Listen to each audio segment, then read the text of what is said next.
All right, I think everyone should be able to see my screen now.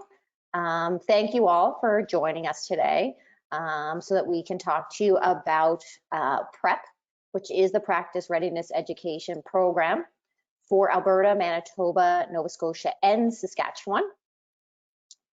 We're going to share with you information about the program, registration, as well as our student services. As I said, my name's Erica Green, and I'm currently the Acting Manager of Education at CPLED. Just a little bit about me. I started my practice in private practice in a small community in Nova Scotia. I practiced there for approximately 15 years. I then spent approximately 4 years at the Nova Scotia Barrister Society dealing with article and clerk situations, so applications and their bar admission program.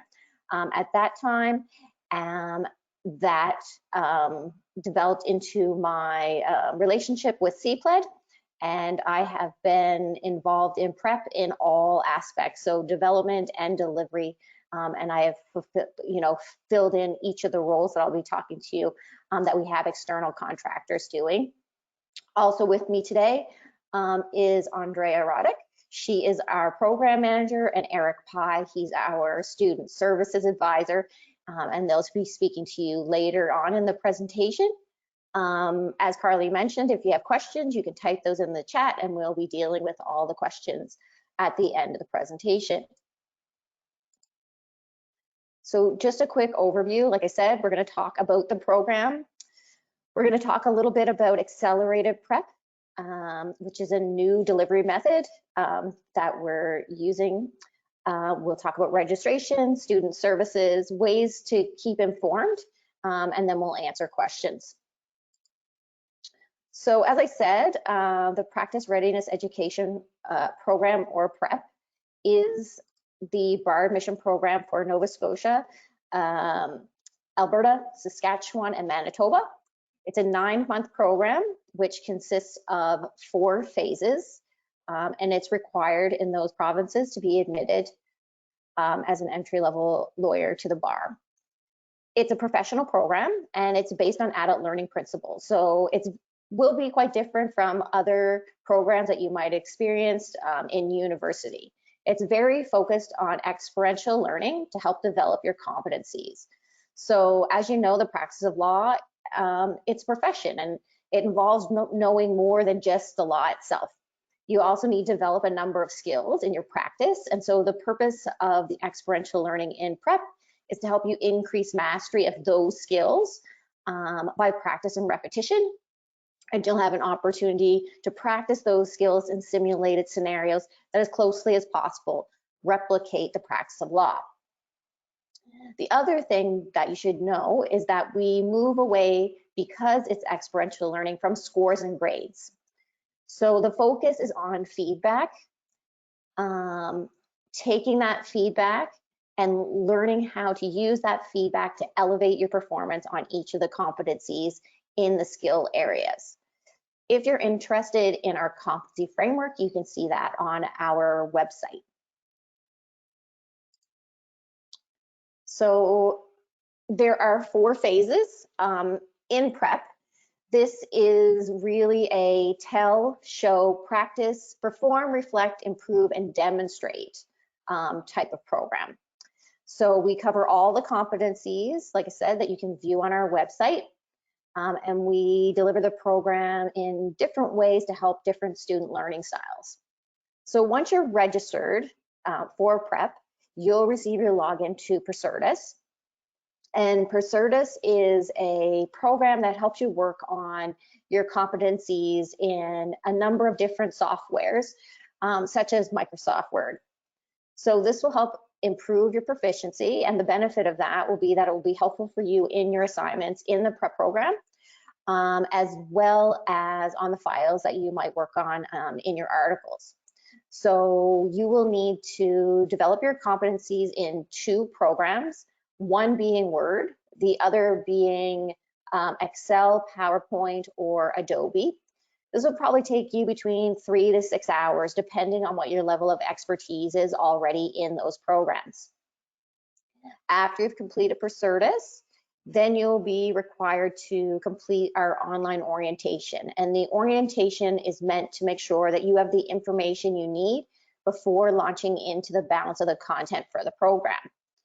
The orientation is online, and at the end there is a short 10-question multiple choice quiz to make sure that you've gained the information that you need before entering into phase 1, which is our foundation modules. So phase 1 is our foundation modules, and this is our TEL portion of the program. So there are 12 content modules and 2 multimedia modules. And these are meant to give you that knowledge base that you'll need for the balance of the program. It touches on all the competencies from the competency framework. And in those 12 modules, you'll be touching on ways to do certain skills, whether that be interviewing or legal drafting, ethics, practice management. Each module, other than the very first module, where you would submit your personal code of conduct, each other module has a 30-question quiz. And again, we're testing to make sure that you have the knowledge that you need, because this is the knowledge base you'll need for the balance of the program. There are also 2 multimedia modules, and these are show modules. So they take the information that you've learned in the prior TEL modules and give you examples so you can see those in action. You also have an opportunity to actually work through some exercises and scenarios there to become more familiar with the content and work on how it can be applied. You'll also be completing a few assignments that'll be used in phase 2, which is our foundation workshops. And you'll be referring to those, and you'll be self and peer assessing those once you get to the workshops.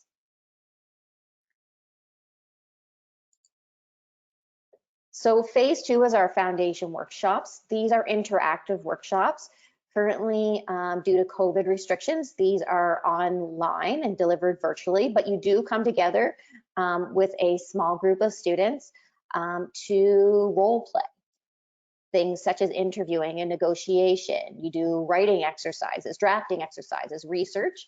You'll work in large and small groups, and during the week, you'll actually have a small group at your firm, which will be 3 to 4 individuals that you'll be working together as a team to work through the various scenarios.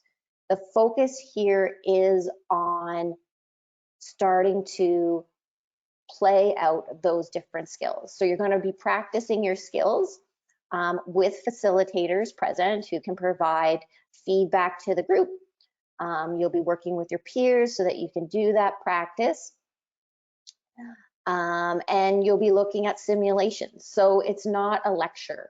It's actually an ability to take what you've learned in the foundation workshops and start applying that. So you'll be conducting interviews, as I said, you'll be doing negotiations.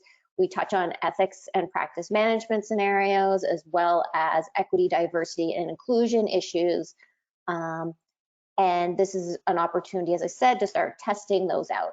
This lasts for a full 5 days for the week, and each day is a full day. So phase 3 is our virtual law firm, and this is where you're going to take what you learned in the foundation modules and the workshops and start applying those in situations that would mimic what it would be like to actually be in practice. So for our virtual law firm, you'll be helping a fictional supervising lawyer who will assign you various tasks to do in each of our 3 rotations. So there are 3 rotations that cover 3 different areas of the law. One is business law, one is criminal law, and the third is family law and real estate. So you'll have multiple deliverables in each rotation. In some of the rotations, you'll have an opportunity to interview a simulated client. So an individual who's trained to play the role of a client, as well as to assess your interviewing skills. At the end of each rotation, you'll also have an opportunity to meet with your practice manager. And these are practicing lawyers who have been trained to meet with you to help you digest your feedback that you will be getting throughout the rotation, and to help you find ways to improve and evolve those skills. Now, in each of the rotations, you'll have somewhere between 5 to 10 assignments.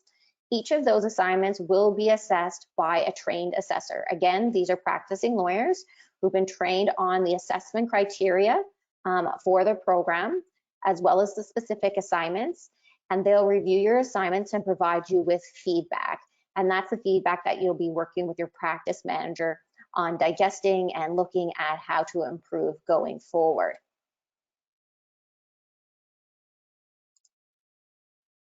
So phase 4 is the capstone. This is the final phase of the program. It is a evaluation. So everything up to this point is an opportunity to grow and evolve in preparation for the capstone. So during the capstone, you'll be assessed on all of the skill areas. Oral skills, negotiation, interviewing, and oral advocacy are all assessed live with the assessor present, whether that be the simulated client or a lawyer assessor who will be in the room with you while you're presenting those skills. Written assignments are submitted online and then they're assessed offline, again by trained assessors who are trained on the assessment criteria as well as the given assignment. The first 3 days of the capstone are a simulation, something very similar to and set up similar to what you would have seen in the virtual law firm. You'll then work through the various skill items that are assigned to you, whether those are oral or written. Day 4 is then the reflection report. So at that point, you'll be taking inventory of how you did throughout the program, what you think you need to improve on, setting some goals, and then preparing a professional development plan that you can use as you enter into practice. Results from the capstone are available approximately 6 weeks after the capstones have completed.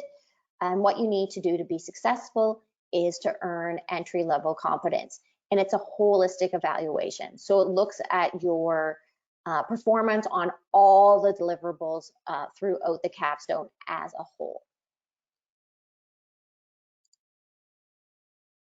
So now I'm just going to talk briefly about accelerated prep. So we've received feedback from students basically highlighting the challenge in between balancing the priorities of the program and their articles. So to address this and offer students and firms some flexibility, we created a program that's full-time version of prep called Accelerated Prep. And it's not replacing our current 9-month program, it's an additional delivery method. So we first offered it last summer of 2021 to a very small cohort of students.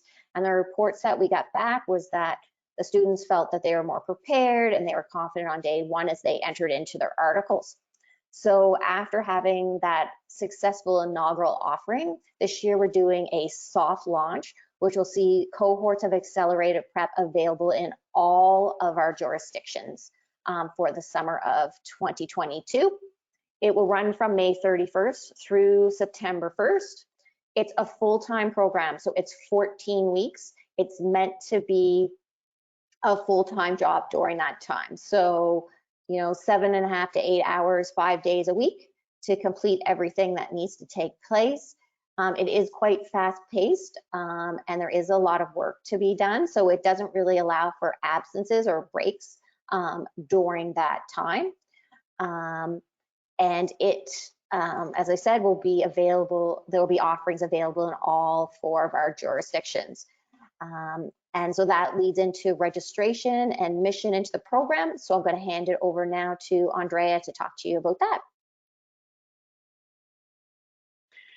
Thank you, Erica. I'm just going to set up here to share my screen.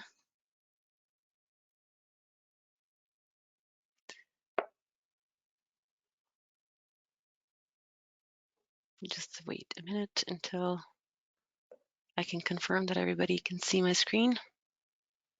Yes, okay, perfect.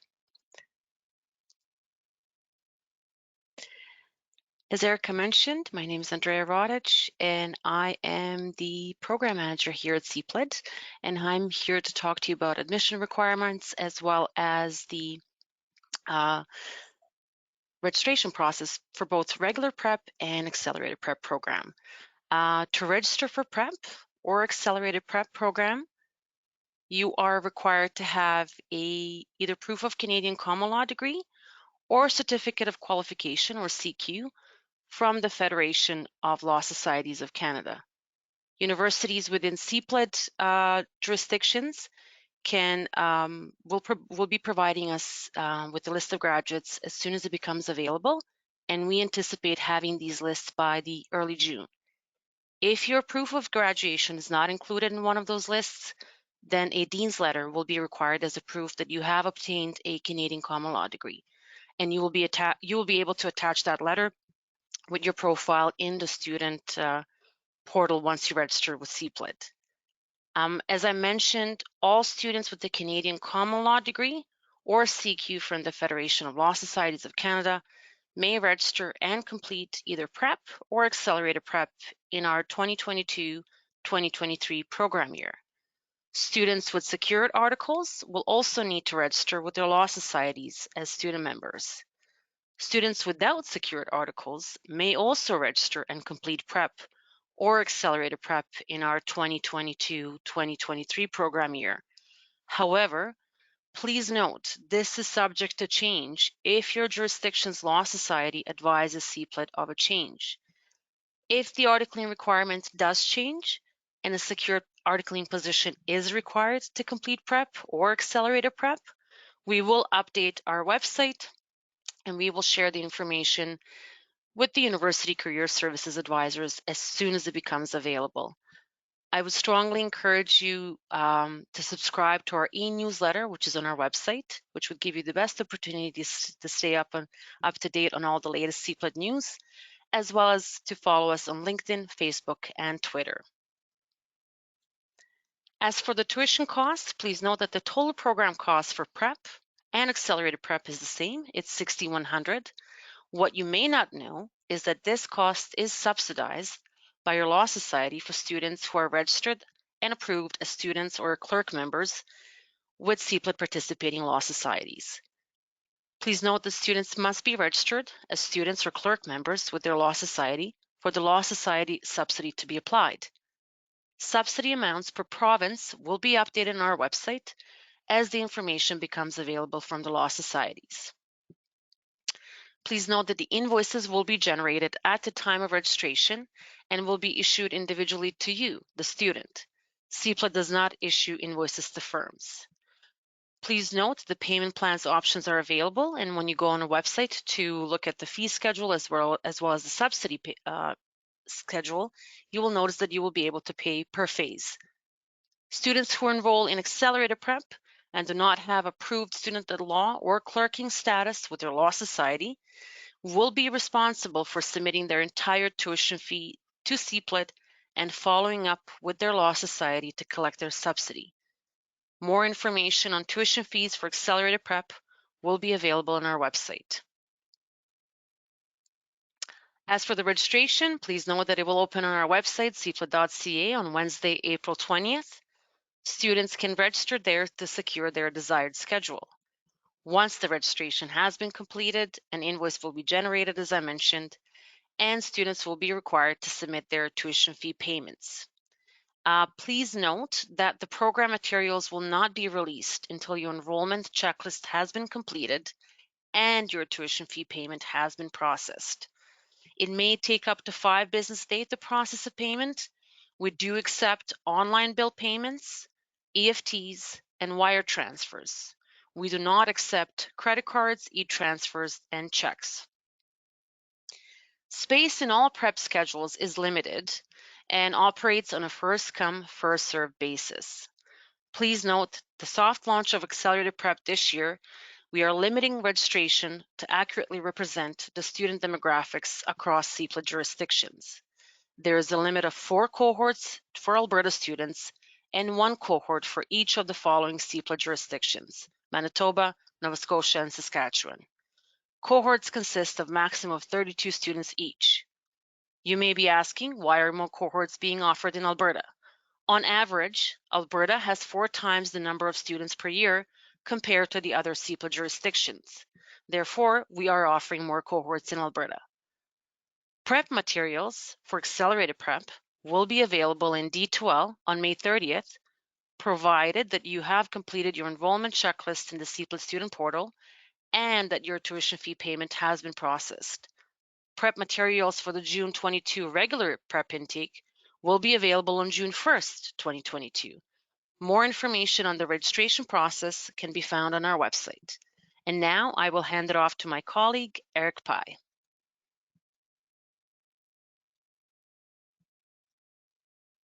Hi there, and I'm just going to get my screen sharing set up.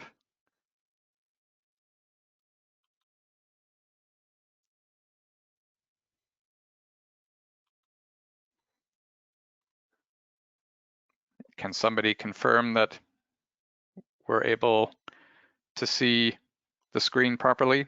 Everything's Yes. okay? Okay, good. Okay, so my apologies. I'm in a hotel broadcasting today, so my technology is not the way it usually is. My name is Eric Pye. I'm the Student Services Advisor with CPLED. I've been working with CPLED for about a year and a half now. Just for an idea of my background, I started my career as an ESL teacher in Japan. I spent several years there, then went to the UK and did some recruiting. So I have a fairly good idea of what the recruiting industry is like. I was then back in Japan and did some corporate training, and then came back to Canada and worked in HR until 10 years ago, when I shifted my career to career advising and job search coaching. The job search coaching is important because that's one of the main things that I do through student services. So from enrollment to 3 months after completing your capstone, you have access to the supports offered by student services, including job search support if you need it. We do realize that some students coming into the program do not yet have an articling position, and so I'm there to support you in finding one. I will not find you a position, but I will teach you to fish, so to speak, so that you're able to do that more effectively. Student services can help support those who may still be searching for an articling position through one-on-one coaching, usually about networking, job search strategies, LinkedIn, and topics like that. We also do resume and cover letter reviews, and we can help with interview preparation. Just as an FYI, on our website, there are several resources available that you can access right now, including resume and cover letter samples, resume and cover letter templates, and information about marketing and branding concepts for your resume. So even though you may not be eligible for our student services at the moment, you're still able to access those resources on our website and can start working on improving your resume right away. Another resource that's available is our student resume directory. Feedback from students indicates that securing the all-important articling position is a challenge. The CPLED student resume directory was created as a resource that you can use to help connect with potential employers for summer law positions or for articling roles. Basically, how it works is that you can create a profile on the CPLED website. You'll see, if you take a look at our website, at the top right-hand corner, there is a link to the resume directory. You can indicate what type of position you're looking for and your target work location, and then upload a copy of your resume. If you are a registered prep student at that time, a member of Student Services Department will reach out to you to provide coaching or support on your articling job search. Employers can browse the student profiles and reach out directly to suitable candidates for opportunities within their organizations. And I've heard from a couple of students in the last couple of weeks that that was how they found their articling roles. Student profiles are live on the CPLED website for 1 year or until the student removes the profile after finding employment. And it's a free service available to law students seeking, as I said, summer or articling positions in one or more CPLED jurisdiction. An important element of any educational program is the opportunity to connect with and learn from fellow students during breaks between classes. A virtual environment makes this challenging. Enter Prep Recess, where students can meet one-on-one with classmates who share common interests, learn from each other, and develop a supportive network both for now and for the future as legal professionals. You'll learn more about this once you're enrolled in the program, but it is basically a virtual networking program to allow you to connect with other students. We're excited to be able to offer this opportunity for students to connect and grow together.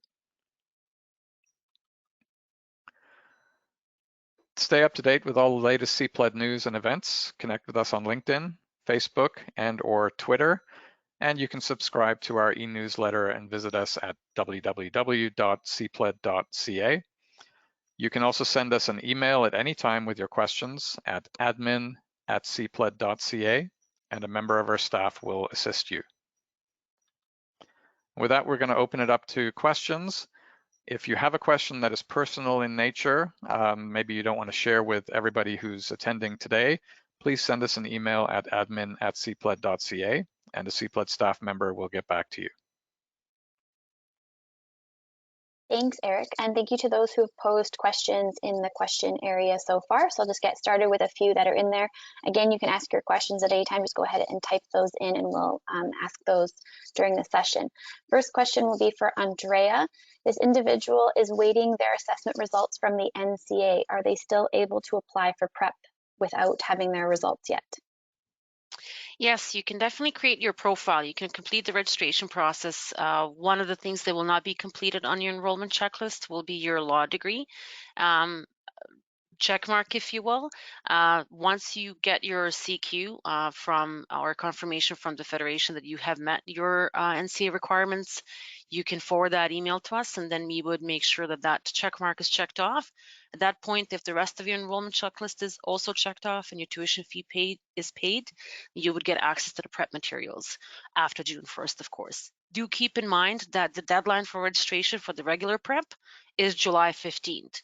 So at any given time from April 20th until July 15th, students will be able to register and complete their enrollment checklist. And then anytime after June 1st, once you meet all the requirements, you'll be able to get access to the prep materials. Thank you. Next one will be for Eric. So this person is asking, how hard is it for NCA students to secure articling in Alberta? What resources are there to help securing an articling position before starting prep? So before starting prep, you will have, as I said, there are those resources available on our website, and those will give you a pretty good idea of some of the information that you should be including in your resume.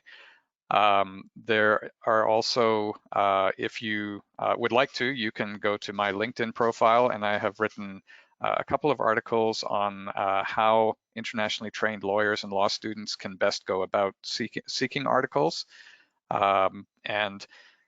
There is, as I said, the resume directory, which you're able to upload a resume to, and that way you're contactable by some of the recruiters who may be looking for articling students at the moment.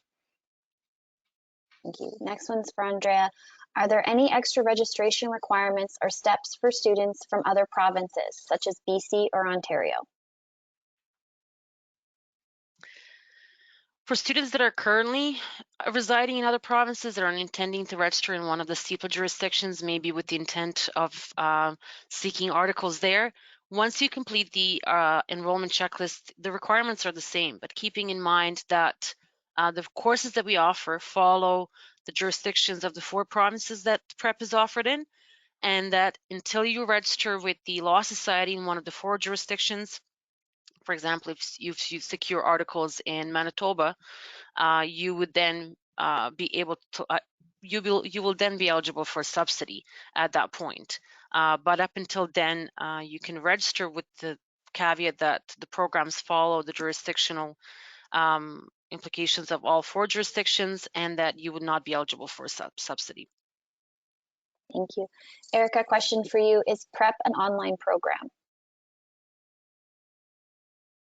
It is an online program to a great degree. I mean, obviously at this point, there are aspects of the program that were originally planned to be in person, but at this point we're doing everything online due to COVID restrictions.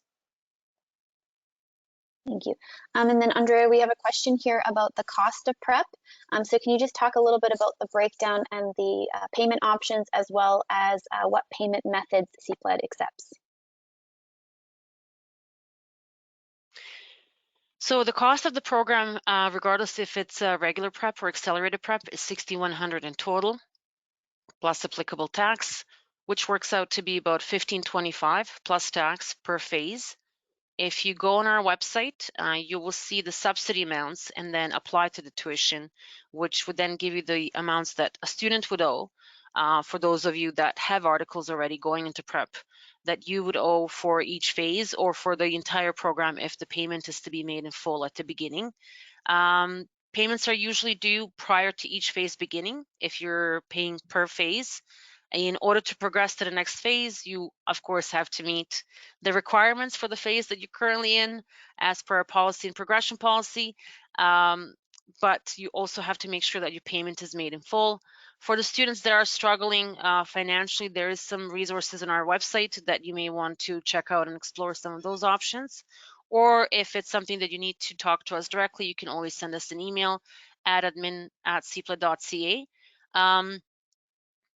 I think that generally covers it. If there's a more specific questions, like I said, we can always take that via email to admin@cpled.ca.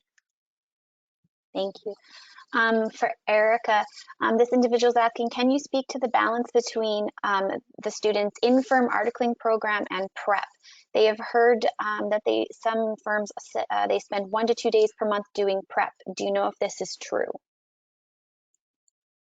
I can't speak to that directly. We do provide the principals with information about the program and the program schedule, as well as the students. So we encourage you to speak with your supervising lawyer, principal, about organizing your time to make sure that you can meet the requirements of both. Okay. And then Andrea, for you, so I'll just kind of do this in two-part. Someone is asking, for accelerated prep, is it a first come, first served basis for registration? And also, are there limited spots for how many students can be enrolled in accelerated prep in 2022? Yes to both. For the first come, first served basis, that approach is applicable both to accelerated prep and to regular prep. As for the limited spots in accelerated prep, as I mentioned during the presentation, because this is a soft launch, we are allocating 4 cohorts to Alberta jurisdiction, because that jurisdiction traditionally has 4 times more students than the remaining jurisdictions, and 1 cohort for Saskatchewan, 1 for Manitoba, and 1 for Nova Scotia. Each cohort will have a cap of 32 students, which is also applicable to the regular prep intake. Thank you. And Erica, regarding the capstone and the holistic evaluation, is the grade simply either achieving entry-level competence or not? Yeah, it's a pass. It's basically a pass-fail. So either you've reached entry-level competence or you have not reached entry-level competence. We do on occasion have students who, based on their submissions, it's unclear whether they're there yet. So there is some provision in our policy to allow for supplementals in very specific circumstances. But to be successful, even those students at the end of day, looking at their holistic submission, have to have reached entry-level competence. Thank you. And then, Andrea, we have, if the student is undecided of where they want to practice, BC or Alberta, are there programs that cover both of those jurisdictions? Not at the moment. So for anybody that was asking the question earlier about, being from either BC or Ontario and registering in one of our 4 jurisdictions to complete prep, In my answer, I presumed that this would be applicable for students who are actively seeking articles in one of those four jurisdictions. However, do keep in mind that if you are not seeking articles in those four jurisdictions and are not planning to article in those four jurisdictions, then PrEP would not be applicable bar program outside of the four jurisdictions that CPLET is running PrEP in. So I would strongly advise that wherever you're seeking your articles, you get in touch with the Law Society of that province to make sure that you are registering in the correct bar admission program.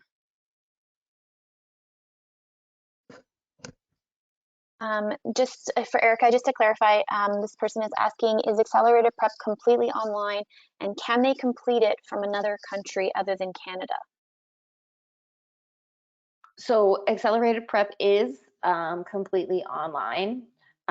We have had students who have completed it elsewhere, but I would reiterate Andrea's comment with respect to the eligibility of that to meet your bar admission requirements depending on which jurisdiction you seek to be called to the bar. So you need to speak with your law society to make sure that if you've registered for prep, accelerated or otherwise, that it is the requirement that you need in order to be admitted in that jurisdiction. Andrea, kind of a twofold question. When will students know if they've been accepted into the accelerated prep? As you kind of mentioned with the enrollment checklist, the law degree won't be checked off until after you receive final grades. So how will they know if they are confirmed registered for that program? Great question. The registration closes May 20th. From that week on, we will process all acceptance letters and send out letters to everybody who's been accepted in accelerated prep, which will give students enough time to gain their ProCertus access, complete ProCertus if they haven't so already in their post-secondaries, upload the ProCertus badges into D2L, and then come May 31st, they can start in prep, in accelerated prep, sorry, if they have been approved and accepted. Thank you. Erica, this student is asking, are you able to offer any clarity as to the comparison or how hard prep is compared to bar exams at the Law Society of Ontario? Can't speak to that. Unfortunately, I don't have any insight into what the difference may be. Do students require a work permit or a student permit to take accelerated prep?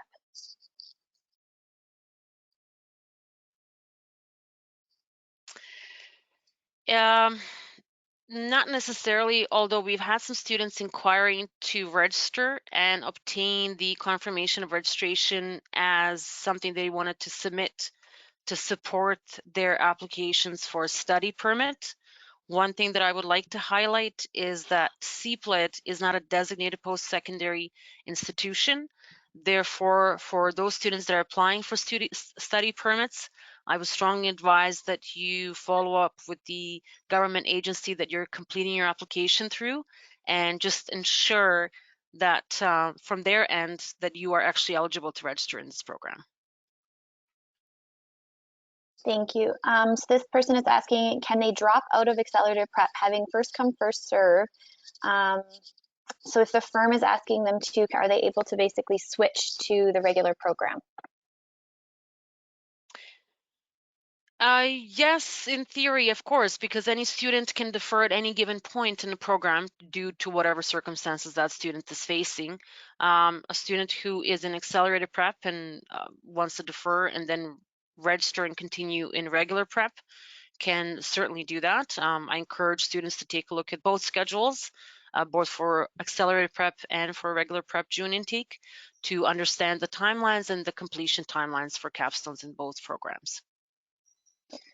Erica, are you able to offer what is the average daily / weekly time commitment for those registered in prep? So what are you suggesting for time commitments for the program? Well, for accelerated, obviously it's 14 weeks, which is meant to be full-time work. So it's a 9-to-5 job. For the 9-month delivery of prep, it's going to be very dependent on the student and sort of what phase you're in at any given time. In particular, we do provide some estimates to students with respect to completion of foundation modules or completion of different assignments in the virtual law firm once you're in the program. But those are very dependent on students' knowledge and some of the skill base they have already. In particular, the virtual law firm, if it's an area of the law that you're not familiar with, it is going to take longer for those students than for someone who's familiar with that given area.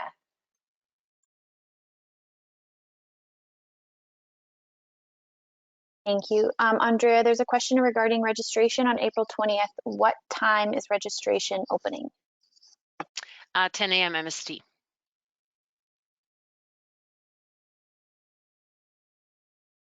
So we have some questions regarding if somebody is not yet qualified, has not received their CQ. Andrea, can you just speak to whether or not they can begin the registration process for prep?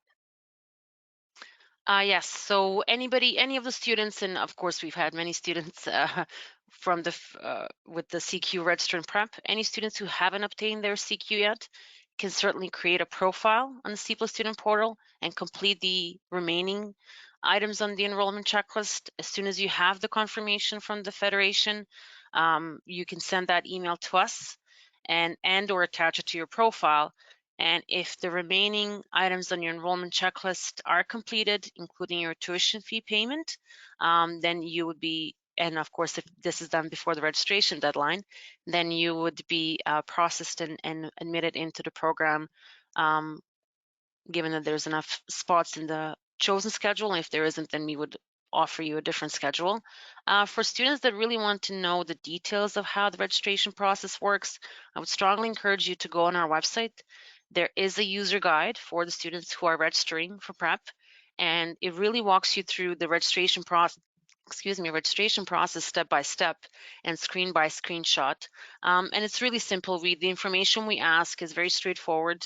Essentially your personal information, contact information, alternate contact in case of we need to get a hold of you, as well as articling information if applicable, and most importantly, signing off on a student agreement, submitting a payment, and the registration process itself shouldn't take you very long, especially if you do already have either a confirmation of your law degree or a confirmation of your CQ.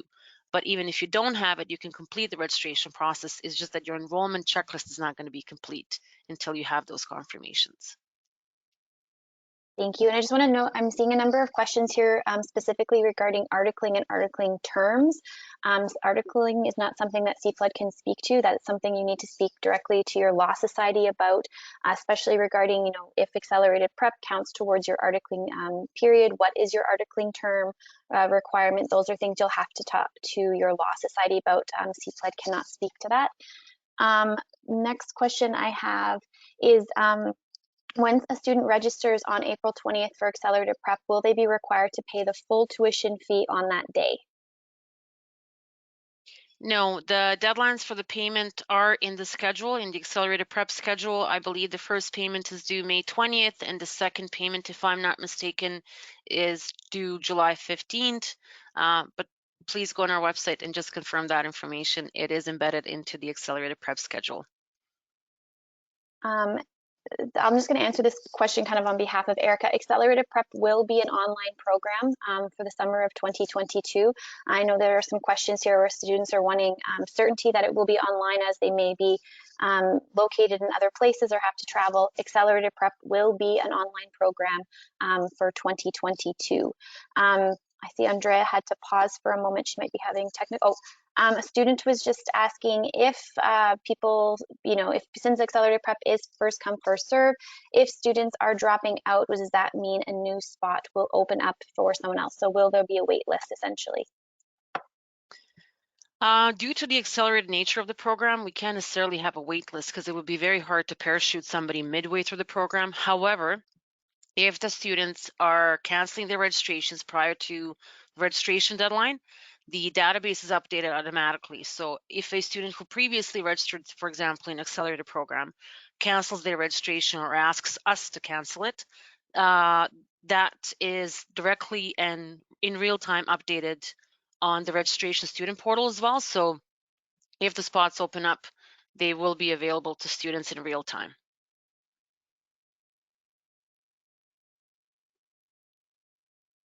Thank you. So someone is just asking, do we need to register at the Law Society as a student at law to apply for the subsidy? Yes, you would need to be registered and approved with the Law Society in order for us to apply the subsidies. We do confirm with your respective law societies that you are indeed registered and approved with them. So for those of you that will be registering and or that are starting articling and submitting your applications to your law societies, please do make sure that you do that in order to qualify for the subsidy. Thank you. And if individuals are waiting for their Canadian Common Law degree or CQ qualification or CQ certificate and are not able to make this registration for either the accelerated program or this summer 2022 program, is there another offering in 2022? There is. We offer intake in December of every year as well. Currently, that intake is undergoing the program, and the December intake always has their capstone in September. To get a reference of what the December intake schedule looks like, I would strongly encourage you to go on our website and take a look at the current December 2021 intake schedule, which will give you an idea of what December 2022 schedule may look like. And registration for that program usually opens up late October. And can you just confirm, if a student does not have an articling position, are they able to still register for prep or accelerated prep? Currently, students without articling can register and complete prep. Decision for the articling requirement may change if the law societies, any of them or all 4 jurisdictions, decide to do so. If that happens, we would post the information on our website. We would notify the students. But at the moment, students without articles can complete either regular prep or accelerated prep. Thank you. I do know that there are a few questions here that are specifically from the University of Alberta students. I will follow up with the Law Society and respond to those questions directly. So I will be emailing you to answer those questions and or putting you in contact with the Law Society of Alberta representative who can speak more directly to those questions regarding the accelerated program and your situation.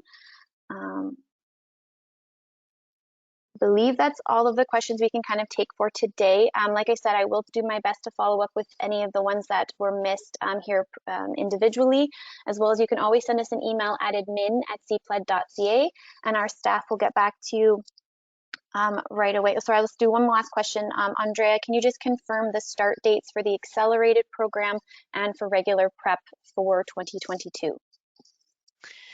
The earliest students who meet the enrollment checklist requirements and the tuition fee is paid, the earliest they can start in regular prep is June 1st, and for accelerated prep is May 30th. Thank you. And with that, as mentioned, we'll follow up with other questions that were missed individually, but if not, send us an email at admin@cpled.ca. Thank you everyone for joining us today and have a great day. Thank you. Bye.